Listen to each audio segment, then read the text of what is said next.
اب بات کرتے ہیں بجٹ کی۔ مالی سال 2022-23 کے لیے 9,502 ارب روپے کا نیا وفاقی بجٹ پیش کر دیا گیا ہے، جس میں 4,000 ارب سے زائد کا خسارہ ہوگا۔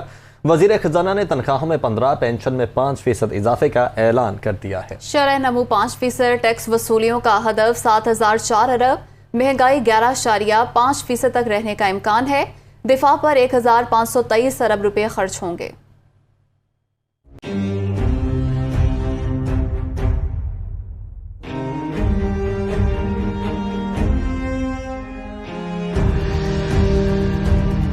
مالی سال 2022-23 کا وفاقی میزانیہ آ گیا۔ آئندہ وفاقی بجٹ کا کل تخمینہ 9,502 ارب روپے لگایا گیا ہے۔ 4,000 ارب روپے سے زائد خسارے کا سامنا ہوگا۔ قرضوں اور سود کی ادائیگی پر 3,950 ارب روپے خرچ ہوں گے۔ وزیر خزانہ مفتاح اسماعیل نے بجٹ تقریر کے دوران ملازمین کو خوشخبری سنا۔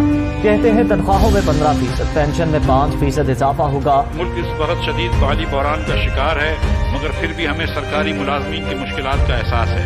ان شدید مالی مشکلات اور وسائل کی کمی کے باوجود سرکاری ملازمین کے لیے ریلیف اقدامات کیے جا رہے ہیں۔ سرکاری ملازمین کی قوت خرید بہتر بنانے کے لیے تنخواہوں میں 15% کا اضافہ کیا جا رہا ہے۔ ساتھ ساتھ سرکاری ملازمین کی ایک دیرینہ ڈیمانڈ تھی کہ ان کے ad hoc relief ad hoc measures کو بیسک پے میں مرج کیا جائے، یہ بھی فیصلہ کر دیا گیا ہے۔ آئندہ مالی سال کے لیے شرح نمو کا ہدف 5% تجویز کیا گیا ہے۔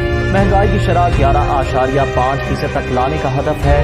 نئے مالی سال میں 7,004 ارب روپے کی ٹیکس وصولیاں ہوں۔ اگلے سال توازن کو خراب کیے بغیر کم از کم 5% گروتھ حاصل کی جائے گی۔ مہنگائی کم کرنے کی کوشش کر رہے ہیں۔ اگلے مالی سال میں افراط زر میں کمی کر کے 11.5% پر لایا جائے گا۔ اگلے سال ایف پی آر کے ریونیوز کا تخمینہ 7,004 ارب روپے ہے، جس میں صوبوں کا حصہ 4,100 ارب روپے ہوگا۔ 2022-23 کے دوران برآمدات 35 ارب ڈالر تک بڑھانے کی تجویز ہے۔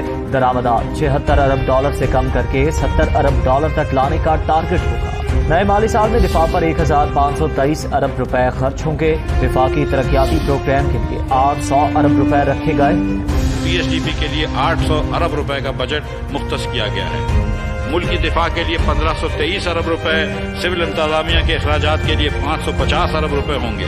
وزیر خزانہ مفتاح اسماعیل نے بجٹ تقریر کے دوران بتایا کہ نئے مالی سال کے لیے ٹارگیٹڈ سبسڈیز کی مد میں 699 ارب روپے خرچ ہوں گے۔